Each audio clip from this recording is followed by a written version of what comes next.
Welcome to The Bone, the podcast that goes deeper. Here we cut through the noise and get straight to the core of the issues that matter. From real stories to raw truths, we dive deep into the conversations that shape our world and challenge our thinking. We're not afraid to dig in and get to the marrow of it all. Whether it's life, culture, or business in sports medicine, we're here to break it down raw and real. No filters, no fluff, just to the bone. With your host, Shelby Daly, we're getting to the bone. This is a clinically pressed, approved CEU podcast. Find the quiz to gain credit at clinicallypressed.org/courses. Clinically Pressed Company, making the complicated simple through results that give back. Find out more at clinicallypressed.org. Let's get started. Welcome back to the Bone. Today we have Kyle Peckham, and we are doing an update on ATC Finder. I had him on a few months ago to talk about the new platform for job finding and job searching for athletic trainers and employers. And it's been about 6 months now that you've been running, so I feel like you've gathered some great data, and then you can give us an update on what's going on. So I will give the microphone to you. Yeah, thanks, Shelby. Really kind of a whirlwind over the last 6 months working through this platform. I think I've had a ton of good conversations with athletic trainers and employers, and I think there's been a lot of support for the platform. So it's been really great to see that. It's really kept me energized to keep pushing this thing forward. So I just wanted to thank everybody before we get too far into this, is because if it wouldn't go anywhere if people weren't using it and people weren't excited about it. So I just want to thank everybody who has taken a look at it and been utilizing it. Some of the trends, it's all a lot of stuff that we kind of already know. I think the industrial setting has really stuck out to me as like the setting that's really pushing the salaries forward. The collegiate setting, I think, continues to struggle in terms of matching up with some of that. So I think there's still that old school mentality where colleges feel like they can still pay, $40,000, $50,000 a year for an athletic trainer, but there's too much competition now. Like we have a lot of jobs that are out there. I curate probably 100 plus jobs a week that are new, that are coming onto the market. And those jobs are not getting filled like they used to. So, some of the frustrations I see is, in pro sports a little bit, they still utilize that prestige and keep their salaries a little bit low in certain settings. But there have been a few that have come across that have really, been exciting to see. The LA Kings head athletic trainer job that just came out was, in the mid 200s. So, it was good to see some of those numbers come across the board and see that, not everywhere the salaries are low. There are certain pockets where things are making movements. I've had some really good conversations with a lot of employers who have been struggling to fill their positions and really been able to give some feedback to them. But I think one of the things that's lacking is really some objective data from the market in and of itself. Like they can post a job, but if nobody applies, or they're getting denials from people, they might not be getting the feedback in terms of why isn't this job as attractive, or what are the things that we need to change to make this job attractive to land somebody. So my mission moving forward and the platform that I've been working on really aims to try to solve that that problem. It also, one of the things that I've noticed is a lot of athletic trainers are somewhat content in the roles that they're in, but a lot of them that are open to a new opportunity if it's the right fit. So, you'll see on Facebook, people will be posting anonymously like, hey, I don't want my employer to know, but I'm looking for a position in this place with these stipulations, which is, it's understandable, right? Like nobody wants to be punished for looking for a different opportunity. And sometimes it's good to just look and see what's out there and have different conversations. But that's another piece of what I'm going to be trying to solve with the platform that we're building. So I know in the first conversation that we had, you had said, am I creating the Tinder for athletic trainer jobs? And it's a little bit of a yes and no, I think. So it's not necessarily the swipe right, swipe left, but I think there are going to be some themes in there where there might be a little bit of matchmaking happening in the background. So at least that's what my hope is. Yeah. Well, and I think when there's a supply demand imbalance, we're still in the old school thinking of the employer is the one that needs to approach, put it out there. They seem to hold a lot of the power. And I think with how you're developing the platform and even updating it right now, is that it's giving power to both parties. And even in the interview process, when you're at the institution, it always seems that there's an imbalance of, you're trying to sell yourself to gain the job, but is the employer really selling it to the interviewer or interviewee on why they should actually be there? And I've never agreed with that because it's, you get the job. A lot of new grads, just want a job. So they jump in, but then they're not super happy because, the culture's not there, leadership's not there. There's no ladder for them to grow into or advance in. And so I think you're answering a lot of the questions of that we haven't even really addressed or discussed within the profession. Is we seem to just jump into jobs and it's not the other way around of people trying to create a cohesive team for growth of a department. Yeah. Well, and I think that my newsletter, that's kind of been the mission there, is to make people pause, right? And think about what this position really entails, what types of questions they should be asking, what types of things are sticking out that make it a more attractive position, and really give the information to people to make an informed decision. I remember when I first came out, the first opportunity, you're like, oh my God, I got all these student loans, I need to find a job. And so that first one comes across and you feel like you're not really in that position of power because you need the job, but you also need to understand that employer needs an athletic trainer as well. If they're looking to fill that role, there's a reason, and they should be courting you as much as you are courting them. It's a two-way street, the way that I look at it. And I think we've never been in a better position to negotiate than we are right now. I think the supply and the demand, particularly for certain settings and certain areas of the country, have really created an opportunity for us to really push things forward and advocate for and get creative, really, and get creative on what you're looking for within a role. It doesn't necessarily always mean I want more dollars and cents. It could mean I want a better support for a time when I need to get away, or a work-life balance situation where you have that backup to pick up the slack when you just need a day off. There's a lot of professions out there where you just put in for your days off and things keep rolling. For some reason in athletic training, I think we feel like we have so much ownership on our position that we don't take care of ourselves because we're too busy taking care of others. So, I think really focusing on what makes a job more attractive and what is going to make it the best fit for me to reach my goals and reach my full potential. I think providing all of this information is really the goal for me.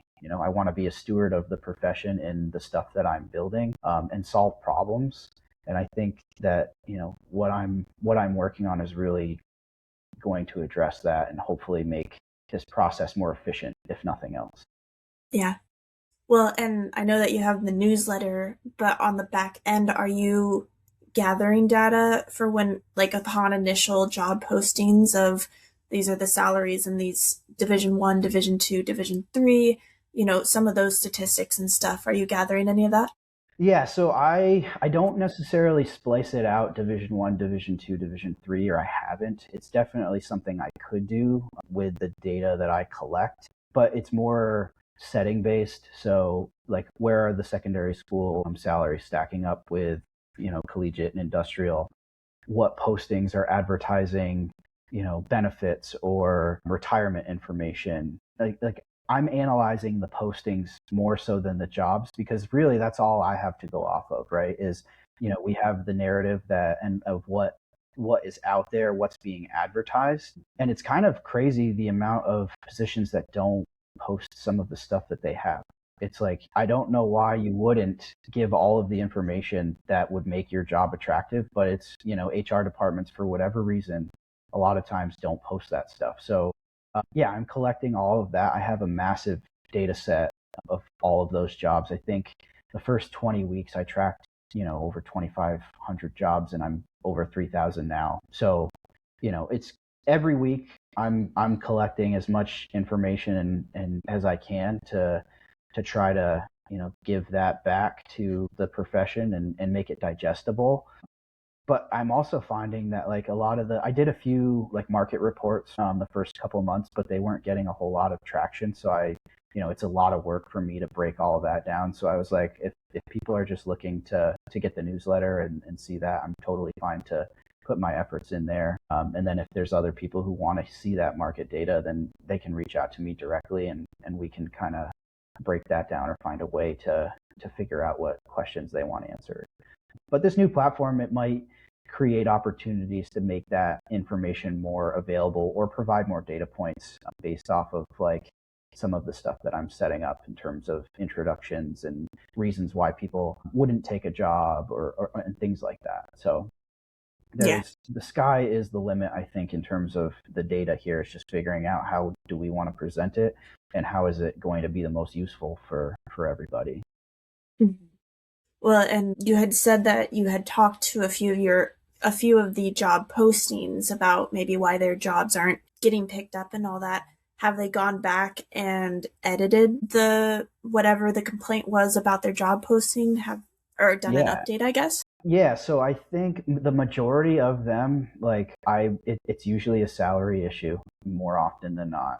And so what I've been able to do is give them data of like, hey, these are the jobs that have come across the board in your area or in a similar cost of living area. This is what they're advertising at, and these are getting filled. You're kind of substandard when it comes to the salary. You should probably aim to hit this target, and maybe somebody will be interested and pick it up. So yeah, I think the employers have been pretty receptive to stuff like that. But obviously, there's only so much a lot of them can do. Their budgets are set, but a lot of times they're able to, if they're close, they're able to bump things up, and it ends up working out where they get that position filled. So it's been good. I'm glad that, the employers that are reaching out, it's clear that they care about these positions and they want to see them filled. So it's been good to see that they're investing in those positions. So with the information that you've gathered, I guess, what are some of the things that you've done to update the website and the possible new platform that you're going to release soon? Well, I haven't done a ton of work on the current website. I've been doing a lot of work on this new platform. And so, a lot of the feedback that I have received from people, I've seen, I'm also a moderator on the Jobs for Athletic Trainers Facebook page. So I see a lot of the positions and the requests that come through there. And what I often see is an athletic trainer is a little bit apprehensive about putting themselves out there and looking for a new position. So I think what this platform is going to do is it's going to allow athletic trainers who are in a position be available to employers in terms of, an anonymous, de-identified way. So they can create a profile, set up, are they interested in specific settings, specific locations, set their base salary range, give a little bit of a blurb about, who they are, what they're about, and then their identity is anonymized with an identifying number. So then the employer can browse that list of athletic training identities, the employer can browse the list of de-identified athletic trainers, look at those profiles, see if it's somebody that they might want an introduction with, and then they can request an introduction through that setup. The athletic trainer's identity and none of their information is passed along until they accept it. So they're going to see, this position at this college, is looking for an athletic trainer at this pay rate, they want to talk to you. And then if they can evaluate that position and decide, I don't think that that's going to be the right fit for me, or they can open that door for the employer to reach out to them. But one of the things that I have set up is to create a feedback loop so that the employers are getting some information as to why people are declining their roles. So basically there'll be, a select all that apply as to why this position isn't attractive to the athletic trainer and why they declined that introduction. So if they reach out to 20 athletic trainers and they all say, the schedule is not what I'm looking for, they have that information to go back to their administrators and say like, hey, we probably should think about restructuring how we do this. Or if they're all saying that, the salary is far too low, that's another data point that they can go and say, hey, like we've reached out to 20 athletic trainers that have a similar desire. Like they're looking for a job that's kind of like ours, but they said that the salary is too low. Like we aren't going to be able to land somebody at this rate. We need to figure this out in order to get somebody in this position. So that's really kind of the basics of what I'm building. There are a few features that are built in there. So, employers are able to claim jobs that I curate and capture those. Athletic trainers will be able to like pre-approve a role. So if they're scrolling through the job board and they're like, that seems interesting, like I'd like to talk to somebody about that position, that would give them the opportunity. If that employer reaches out, it just seamlessly sends that information off. So, and not only that, but it gives the employers, there's 10 athletic trainers who have pre-approved this role, let's take a look and dig into that list. So that's really what I'm trying to build, is really just improve those connections and increase the feedback loop and the data that employers are getting to really push this profession forward and provide, the information that they need to make a better situation for the athletic trainers and make a job that's more attractive. Yeah. So I know we said it's kind of like Tinder, but I guess have you given the option for employers, if they declined an athletic trainer that was interested in the job, have you given them the option to give feedback to the athletic trainer too? Or is that maybe further down the line in the future? Yeah, I haven't done that. The way that I have the platform set up, it's more in the other direction. I feel like that type of interaction is something that happens with an interview process more often than not. And I don't know that that would necessarily fit as well into this type of setup. I think that, the employer is in a position to have that conversation with the person after that process and after they've had those conversations. This is more of like, I think athletic trainers are probably a little bit less inclined to be honest about, the reasons why they wouldn't take a position if their name is put to it, I guess. And so my hope is that like, if I know that like this isn't going to come back on me, I'm going to provide them with all of the information that went into my decision. And it can be a situation where it's like, this is objective, like nobody needs to get upset. It's just, it wasn't a fit for me. Like it could be any type of reason, but I think if you're not worried about, being put out there on a public stage or whatever, or in front of that employer, like it's hard. I think it sometimes is hard to say the hard thing to people. And I think this is just an opportunity to give those employers that information in a candid way that kind of takes away some of that, that barrier. Mm-hmm. I guess what other insights have you come up with so far from like interacting with athletic trainers on the platform? Or is it more just the feedback for the job postings that you've seen? A lot of the engagement that I've had has been specific to positions. Like people will engage with the position and say like, this salary is ridiculous, or I'm moving to Southern California because this position just opened up. Like it's things like that. I haven't had a ton of like constructive feedback in terms of like what I'm building or what would make the platform easier for them, or what the shortcomings are on what I've built. A lot of what I've had has been pretty positive. And so I'm really like, in order to kind of iterate this to the next level, I've been really just kind of paying attention to what people are already doing and how can I do that more efficiently and more like get it all in one place. So it's like a one-stop shop that it's out there, it's consistent.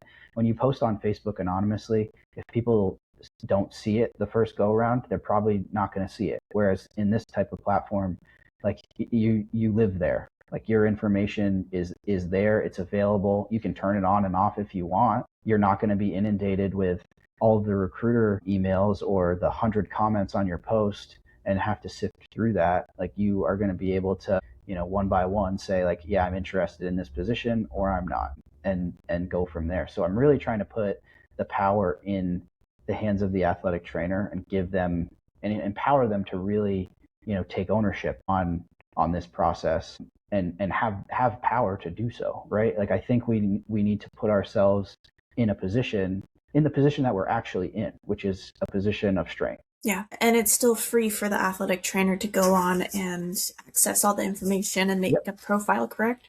Yeah, so that is one of my hallmark things, like the access to the information, the access to the job board for athletic trainers will always be free. That is one of the things that is like a pillar of what I'm building. Like I think that athletic trainers should be able to access that information.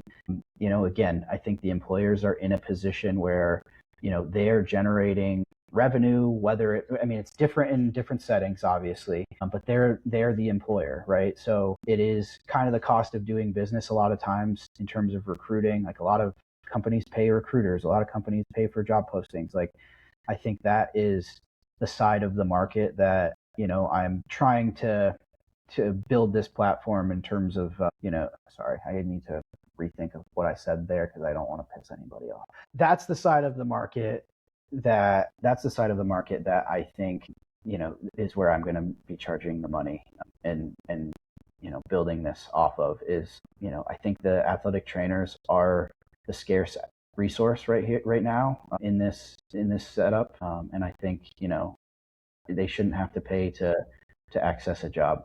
And I think what this is it just gives the employer a more efficient way of finding those athletic trainers, and the athletic trainers a more efficient way of, connecting with the employer. So, athletic trainers, I'm not going to charge for the basic level of getting in there and seeing jobs.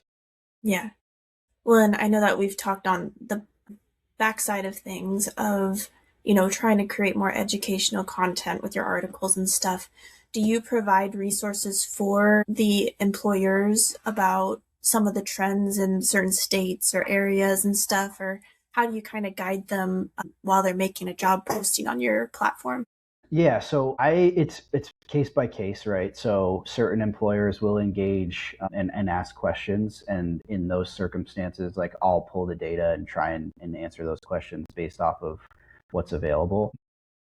But I'm not pushing that out to the employers. A lot of the time it's, I'm waiting for them to come to me, and I'm more than happy to help them and answer those questions. But I'm not going to push data on somebody if they're not interested in hearing it. But usually what happens is they have a problem that needs solving, and they're looking to the person who has the information to help them solve it. So that's what I'm finding is it's case by case. I'm trying to help employers fill positions, and I think that this platform will help in that process more than what I've been able to build so far. Initially the first part of this journey has been, I want to get athletic trainers engaged. I want to get, people subscribing to the newsletter. I want people reading, the breakdown of these jobs and taking that evaluation process to heart in the roles that they're looking to get into. And so the next step is really to improve the connections. So now that they have, this resource that's available to them on a weekly basis, it's bringing it to their inbox. It's something where it's like, okay, let's put action behind it for both sides, and let's make this process more efficient for everybody in a way that it's never really been done before. Yeah. Yeah. Well, I mean, it seems like things are rolling and, going in a positive trend right now. What do you think is next after this next rollout with the new platform and all that? Or is it just figure it out as you go? I mean, honestly, I said this before, like I don't necessarily have a 5-year plan, so to speak, on this. I created this whole thing kind of on a whim, thinking that there was a niche there was that needed to be filled. And I think if I focus on the feedback that I receive from the athletic trainers and I focus on the feedback that I'm receiving from the employers, I think that it's going to create something that is beneficial and that will be lasting. So like I don't necessarily have a like this is what I'm going to do after this works. I want to make sure that this thing works the way that it's supposed to and that it's successful and it's useful ultimately above all. Like if it's not useful or it's not helping solve the problem, then I need to reiterate and go back and try and come up with a different way of solving the problem. So that's really what my focus is on, is really like I took the feedback that I've gotten over the last 6 months. I feel like I'm in a position to be agile and do things fast. And so that's what I've really tried to do is build something based off of what I'm seeing, the trends that I'm seeing that would be useful, and hope that, I'm an athletic trainer. If I looked at this and I was trying to hire somebody, I'd be like, this is a great tool. Like this is something that I know I would want. So that's kind of the way that I look at things. It's like if I put myself in those shoes and try to build it for like what would I want if I was in that position. If I were an athletic trainer who was looking to get into specific roles, what would I but I'm I'm comfortable where I'm at, but I like if there was something that came across that was a really good opportunity, like how would I be able to access that? So it's like I'm trying to solve those problems. Like I'm trying to, put myself in those situations and think about what types of solutions can we come up with and how can we leverage the resources that we have available to solve them. And so, doing so with an athletic trainer first mentality, I think I'm not going to necessarily go wrong. I think, maybe getting into more of like helping the athletic trainer would like services like resume building and things like that. Potentially, helping employers, connect with people. Those are all things that I'm totally open to.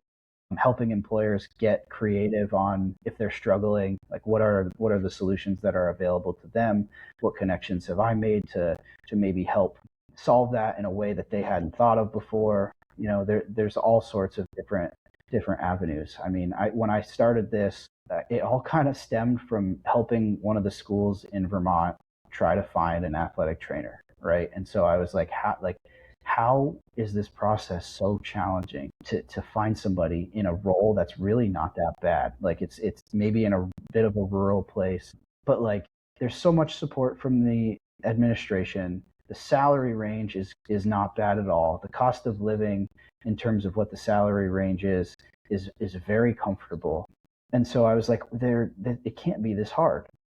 And so, finally through this process and through kind of figuring out, how to present it, it worked out and the position has now been filled. So maybe doing more of that, like working with those really hard to fill positions to consult. Like I think I could see something like that being an option. But right now I'm really focused on getting the platform off the ground and making it useful for people and having it be something that, is the place that they go to first.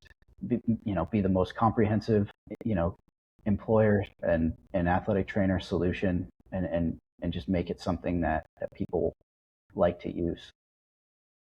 Yeah, that totally makes sense. Yeah. I think you're on a good path, and I think it's going to help. NATA is a resource, a platform, but I think their hands are tied a little bit on how much they could actually guide those conversations and those job postings. It was just a platform, no bias, no information really to be able to provide, just so that they didn't break any rules. But I think with you doing this independently, definitely helps guide the conversation, helps educate employers, and then start setting some better standards and expectations when athletic trainers are looking for jobs or employers are looking for athletic trainers. Yeah.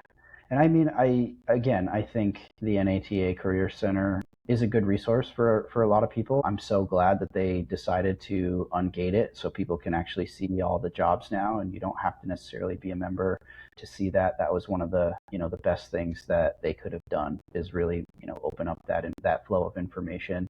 But you're right. Like, I'm in a position, and, if an independent person is in a position to really shape how this goes and have those difficult conversations much better and much more efficiently than any organization can. They're not built to have those day-to-day conversations, and they're not built to provide that feedback in maybe as pointed of a way as somebody like me would. I think they're a national organization. They're here to, support the profession and drive it forward in different ways. But I think, this platform potentially offers a different alternative to that. So, I think they're both good in their own way. Yeah, exactly. So, well, I'm so glad that you're able to pop on and give an update on what's going on and things for people to look out for in the near future. And, it's summertime, so it's the changing of guards in many places. So there's probably many jobs open if you're looking for something. So definitely take a look at ATC Finder and see if anything lines up with what you're looking for. Yeah, no, definitely. I appreciate you having me on and letting me give you an update. If you want to get involved, definitely reach out to me. I would hope, I'm hoping to get this thing launched as soon as possible, but I did put out a Google form in my last newsletter for those of you who are interested in, getting in on the first wave. If you've already joined the platform, you should be receiving an email once I launch to say, hey, come check this out, assuming that everything goes the way that it's supposed to on the back end. But I'll be definitely making an announcement on social and on my website once that launches. And I'm really excited to see where it goes and get the feedback from people to see if it's something that, that works for them and if it's something that's useful. So really excited to really get this thing out there and hopefully continue to improve the process and push forward. Yeah, definitely. Well, thanks for being on, and hopefully we'll have you on in the next few months when everything's launched and we get a few more updates. Great. Sounds good. Appreciate it. Yep. Alrighty. Have a good one.